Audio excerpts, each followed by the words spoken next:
এই পার্বত্য চট্টগ্রামে মারমা, চাকমা, তঞ্চঙ্গা, ত্রিপুরা, বম এবং অন্যান্য আদিবাসীরাও রয়েছে। সেই আদিবাসীদের মধ্যে চাকমা জনগোষ্ঠী আসলে কারা, সেটা যদি অতীতের ইতিহাস ঘেঁটে জানতে যাই তাহলে আমাদের যেতে হবে একদম শুরুর দিকেই। মূলত 1000 বছর আগেও পার্বত্য চট্টগ্রাম বাংলাদেশের কোনো অংশই ছিল না। ভারতের 7 সিস্টার রাজ্যগুলো যেমন কোনো কালেই ভারতের অংশ ছিলই না, তেমনি পার্বত্য চট্টগ্রামও বাংলাদেশের কোনো অংশই ছিল না। চাকমাদের আদিপুরুষ ছিলেন মূলত শাক্য কিংবা সাকিয়া বংশধরের। বেশিরভাগ হিস্টোরিয়ানরা চাকমাদের আদিপুরুষ হিসেবে ধরেন সাকিয়া কিংবা শাক্য বংশধরদের। হিস্টোরিয়ানদের মাঝে এই সাকিয়া বংশধরদের নিয়ে প্রায় 6টি হাইপোথেসিস প্রচলিত আছে। সেগুলো হচ্ছে, সাকিয়ারা হচ্ছে সৃষ্টির শুরু থেকে তিব্বত এবং হিমালয় পর্বতে বসবাস করা মানুষজন। এনসিয়েন্ট গ্রিক হিস্টোরিয়ান হিরোদাতাসের মতে 700 থেকে 800 খ্রিস্টপূর্বতে মিডল ইস্ট এশিয়াতে যে সিটিয়ান এম্পায়ার ছিল, তাদের মাঝে যারা ইন্ডিয়ান সাবকন্টিনেন্টে বসবাস করত তাদেরকে শাক্য কিংবা সাকিয়া বলা হতো। এনসিয়েন্ট ইন্ডিয়ার রয়্যাল ফ্যামিলিতে যারা বসবাস করত, সাকিয়ারা তারাই বংশধর। যে সকল মানুষেরা গৌতম বুদ্ধকে অনুসরণ করত তাদের সবাইকে সাকিয়া বলা হয়ে থাকে। সাকিয়ারা হচ্ছে এশিয়ার সবথেকে প্রাচীন বাসিন্দা এবং তারা মঙ্গোলিয়ানদের অরিজিনও বহন করে।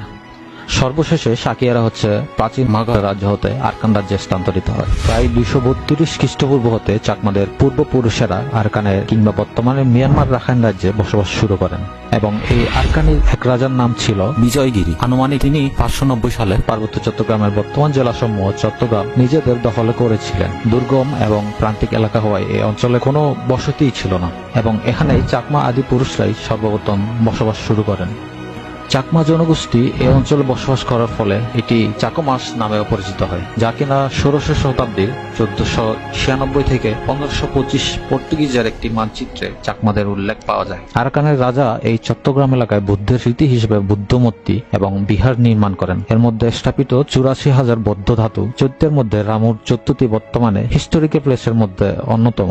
এর থেকে নাম হয় চৈত্য কিয়াং বা চাতি কিয়াং। চৈতার অর্থ হলো বৌদ্ধ ধাতু, যা বুদ্ধের স্মৃতি হিসেবে গণ্য করা হয়। কিয়াং হচ্ছে বিহার, সেই থেকে এই অঞ্চলের নাম হয় চৈত্য কিয়াং কিংবা চাটিয়া কিয়াং। মুঘল আমলে বাঙালিদের আগমনের পর এই নামটির চট্টগ্রাম নামান্তর হয়। এরপর আবার ইংরেজ শাসন আমলে চট্টগ্রামকে চিটাগং নামকরণ হয়েছিল।